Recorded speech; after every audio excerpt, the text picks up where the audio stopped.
ဒီနေ့ကတော့ပြုံးတွေသွားကြမယ်ပေါ့နော်မနက်စောလေးနိုင်ခွဲထိုင်မှာပြင်ဆင်နေကြပါတယ်မျက်နှာတစ်ပြီးတော့တနခါလိမ့်မယ်နှုတ်ရည်လေးကိုအရင်လိမ့်မယ်ပေါ့နော်တူနာတွေပါတော့မတုတ်တော့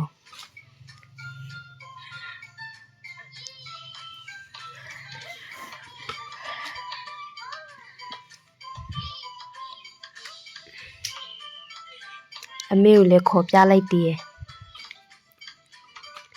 စက်ခရင်လေးလိမ့်မယ်ပေါ့နော်လိမ့်နဲ့များတော့တယ်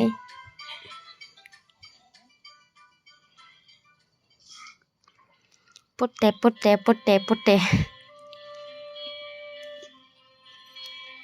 ပုတ်ပြီးတနခါလိမ့်မယ်တနခါလေးနဲ့ပဲတွားမယ်ပေါ့နော်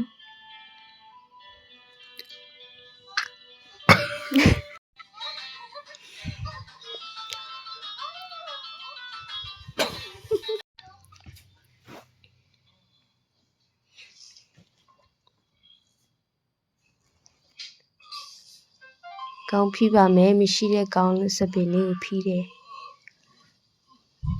သူမလေးကတစ်ဖြက်လာရှုပ်လိုက်တယ်မနက်စော6နာရီထွက်မယ်လောက်ထားတဲ့ဟာကို9နာရီခွဲ10နာရီလောက်မှထွက်ဖြစ်တယ်ပေါ့နော်အဲ့ဒါတော့မိသားစုတွေရဲ့ထုံးစံအတိုင်းပေါ့ဒါတော့မိုးကုတ်မြို့ထဲကနေစတင်ပြီးတော့ထွက်ခွာနေပါပြီကွဒီနေ့ကတော့ဒီလောက်ပါပဲเนาะပြုံးနေရောက်မှတွေ့မယ်